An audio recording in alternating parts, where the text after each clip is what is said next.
Now wait a minute. Is William Ruto's Kenya Kwanza Alliance government still an illegitimate government to the Azimio supporters and leaders? Because the last time I checked, the democratic dictatorship in the ODM party, just to be specific and honest, was that if you are seen anywhere close to President William Ruto, you must be expelled from the party, or rather punished, by Raila Odinga himself.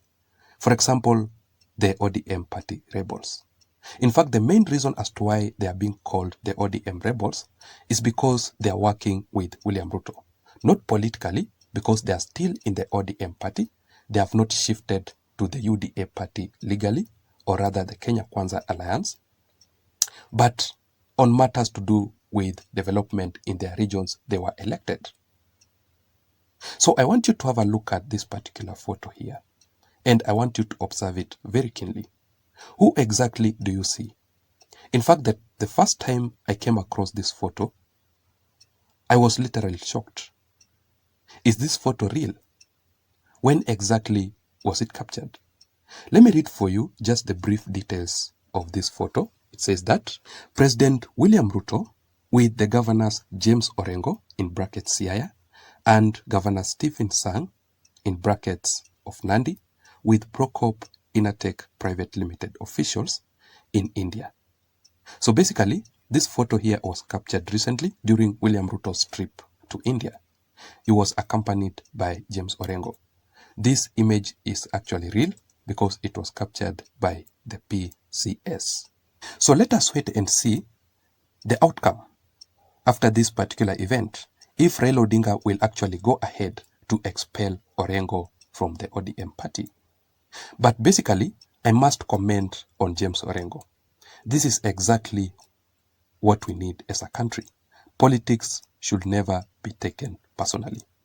But what made me laugh in this particular photo here is James Orengo's body language. Let me just zoom in. I want you to compare the body language of James Orengo and Governor Stephen Sang of Nandi. How can you describe James Orengo's body language?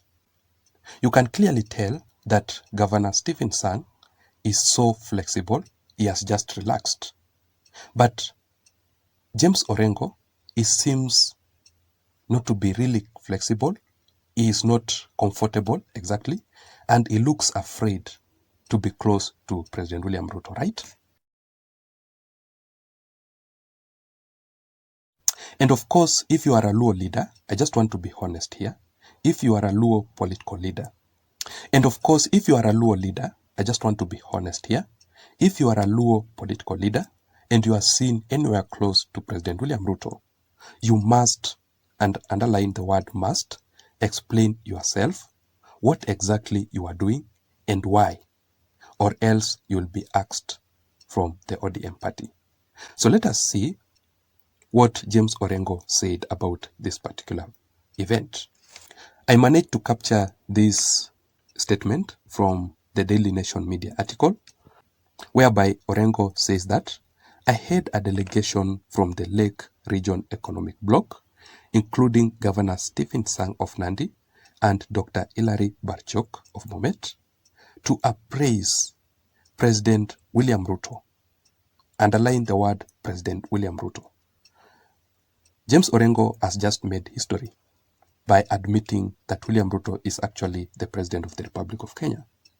Raila Odinga has never addressed William Ruto as the President of the Republic of Kenya. He always describes William Ruto as Mr. Ruto. So let us proceed. Orengo says, let me just start over again. I led a delegation from the Lake Region Economic Bloc, including Governor Stephen Sang of Nandi and Dr. Hilary Barchok of Bomet, to appraise President William Ruto on the MOU we signed with the Indian government ministries and departments ahead of a meeting between President William Ruto and the Prime Minister Narendra Modi of India. So this particular event between James Orengo and President William Ruto in India actually caused mixed reactions from both Kenya Kwanza and the Azimio leaders and supporters. Others reacted in a positive way, while others reacted in a very negative way. Some of them were saying that, first of all, James Orengo has decided to dump Raila Odinga for President William Ruto ahead of the 2027 general elections. Others are saying that James Orengo had to attend that particular event simply because of the National Dialogue Committee report that was recently unveiled. Others were saying that James Orengo is actually on a move, planning his next political move ahead of Raila Odinga's retirement. So in the process of doing my own research about this particular event between James Orengo and President William Ruto, the question that I kept on asking myself was that how exactly did Raila Odinga react after seeing this particular photo? So let me explain to you the most interesting facts on why James Orengo had to accompany President William Ruto to India at all costs, despite their political differences. But before I explain to you these details, welcome to my YouTube channel, ladies and gentlemen, and I'm requesting you, in case you are listening to this analysis up to this point, to please take a second or two and subscribe to this channel. You can also give this video a like. If you press the thumbs up button down below, YouTube will automatically recommend this video and this channel to reach out to others. To my returning subscribers, I really want to appreciate you also for your continued support. Also, you can simply get notified by YouTube automatically every time I upload a video on this channel by simply pressing the notification bell. Just activate the notification bell down below. Having said that, now let us go straight into the details. First of all, in my considered opinion, the reason as to why James Orengo had to accompany President William Ruto to India, when you look at that event from the political perspective, it is simply because of the National Dialogue Committee report. Now, the NADCO report made Raila Odinga and Azimio supporters and leaders in general not to be so hard on President William Ruto. And that simply explains as to why Raila Odinga recently has not been attacking William Ruto directly.